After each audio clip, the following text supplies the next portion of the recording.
bersama saya dan Hai. Pada masa kekhalifahan Abbasiyah pada abad ke-8 hingga 14 Masehi, umat muslim mencapai masa keemasannya dan menjadi pusat peradaban dunia. Pada masa itu, kamu akan menemukan kota yang indah dan tertata rapi, rumah sakit gratis yang buka 24 jam, pusat pendidikan, perpustakaan terbesar di dunia, Bait Al-Hikmah yang menjadi pusat para pemikir hebat dari berbagai latar belakang agama, suku, dan budaya berkumpul melakukan riset ilmiah sehingga melahirkan tokoh-tokoh masyhur berpengaruh sepanjang sejarah umat manusia seperti Bapak Pengamatan Modern Ibnu Sina, Bapak Algebra Al-Khawarizmi, Bapak Optik dan Metodologi Ilmiah Modern Al-Haytham, Dr. Masyhur Al-Razi, Bapak Bedah Modern Al-Zahrawi dan tokoh-tokoh masyhur lainnya. Pada masa keemasan, orang muslim membuat pencapaian menakjubkan di bidang astronomi, geografi, teknik, seni, kartografi, fisika, matematika, obat-obatan, syair hingga filsafat. Lalu pertanyaannya, bagaimana sih orang muslim di era Abbasiyah mencapai itu semua?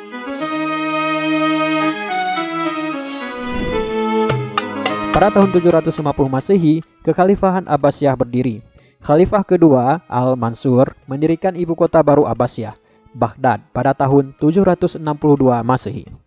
Saat Baghdad Rounded City telah berdiri, ia kemudian menjadi pusat budaya, ekonomi, dan dagang karena ia menjadi penghubung benua Asia, Eropa, dan Afrika, sehingga membuat Baghdad menjadi kota kosmopolitan dengan penduduk multi-etnis dari berbagai latar belakang agama, seperti orang Islam, Kristen, Yahudi, hingga Zoroaster. Sang Khalifah Al-Mansur pun bermimpi menjadikan Baghdad sebagai pusat ilmu pengetahuan dan langsung memulai proyek Translation Movement atau gerakan terjemahan.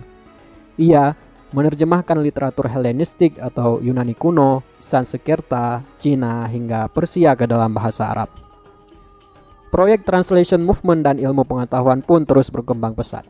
Saat Abbasiyah dipimpin oleh Khalifah kelima Harun al-Rashid pada tahun 786 Masehi, ia mulai mendirikan perpustakaan Hisnat al-Hikmat di Baghdad, tempat di mana para ilmuwan dan sarjana berkumpul menerjemahkan literatur ke dalam bahasa Arab dan melakukan penelitian di bidang astronomi, matematika, fisika, geografi, filosofi, hingga puisi. Di bawah Ar-Rashid, Abbasiyah berjaya secara ekonomi dan Baghdad, kota kaya nan indah dengan arsitektur dan seni yang masyhur, menjadi pusat ilmu pengetahuan dunia. Dukungan untuk ilmu pengetahuan semakin tinggi di bawah Khalifah ketujuh Al-Ma'mun. Ia betul-betul haus ilmu pengetahuan. Para penerjemah dibayar besar olehnya. Bahkan, sang ilmuwan dan penerjemah masyhur Ibnu Ishaq digaji setara dengan atlet profesional modern. Al-Ma'mun tidak peduli apa latar belakang, ras, suku, bangsa, agama, atau warna kulit mereka, semua diperlakukan sama dalam nama ilmu pengetahuan. Para ilmuwan non-muslim atau dhimmi bahkan diberikan perlindungan dan fasilitas fantastis dan mendapatkan posisi prestisius di pemerintahan. Al-Ma'mun tidak berhenti sampai di situ. Ia kemudian mendirikan perpustakaan terbesar di muka bumi pada saat itu, Bait Al-Hikmah atau House of Wisdom, dengan koleksi literatur semua bangsa yang diketahui dunia, mulai dari literatur Yunani, literatur India, Mesir, Cina, Persia, hingga Romawi, dan tulisan-tulisan tokoh hebat seperti Aristoteles, Ptolemy, Euclid, Archimedes, dan tokoh lainnya yang semua telah diterjemahkan dalam bahasa Arab. Perpustakaan terbuka untuk umum dan menjadi pusat pembelajaran dan penelitian kekhalifahan Abbasiyah.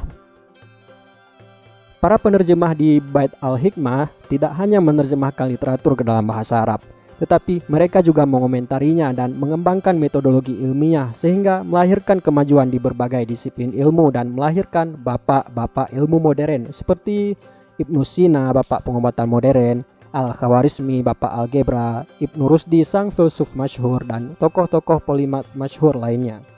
Pada masa keemasannya, kekhalifahan Abbasiyah tidak hanya masyhur di bidang ilmu pengetahuan dan teknologi, tetapi juga di bidang sosial dan ekonomi. Pendidikan di masa Abbasiyah dibuat mudah diakses oleh berbagai kalangan dengan banyaknya madrasah di penjuru kerajaan. Kota Baghdad menjadi pusat seni yang megah dan bahkan ada alat musik yang bisa memutar secara otomatis yang dibuat oleh ilmuwan Banu Musa. Rumah sakit pada era Abbasiyah dibuka 24 jam dan terdapat kebijakan universal healthcare. Rumah sakit gratis untuk siapapun, tidak peduli ia kaya atau miskin, Arab atau bukan, Islam atau bukan, semua dilayani dan biayanya ditanggung oleh sistem wakaf. Bahkan di era Abbasiyah berdiri rumah sakit kesehatan mental pertama yang pernah diketahui umat manusia.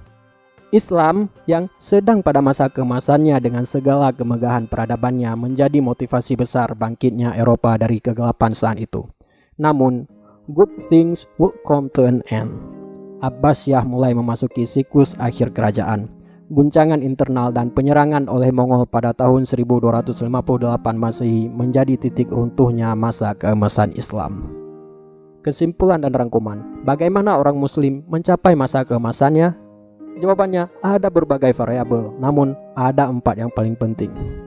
Yang pertama, umat Muslim pada masa itu menjadi tempat lahirnya pemimpin-pemimpin hebat. Kedua adalah keuntungan geografi Baghdad sebagai ibu kota kerajaan yang menjadi penghubung 3 benua, yakni benua Asia, Eropa, dan Afrika, sehingga mengantarkan mereka kepada poin ketiga, kestabilan ekonomi. Dan yang keempat adalah mereka cinta ilmu pengetahuan. Para khalifah Abbasiyah, terutama Al-Mansur, Ar-Rasyid, dan Al-Ma'mun adalah pemimpin yang haus ilmu pengetahuan dan menjadi patronnya. Mereka menganggap semuanya setara dalam nama ilmu pengetahuan hingga mengantarkan Abbasiyah unggul hampir di segala bidang dan menjadi pusat peradaban dunia pada saat itu. Dari sejarah kita belajar bahwa ilmu pengetahuan adalah kunci kemegahan. Lalu pertanyaannya, kenapa umat Muslim sekarang tidak seperti umat Muslim zaman Abbasiyah? Mari kita simpulkan sendiri. Okay, thank you guys for watching. See you.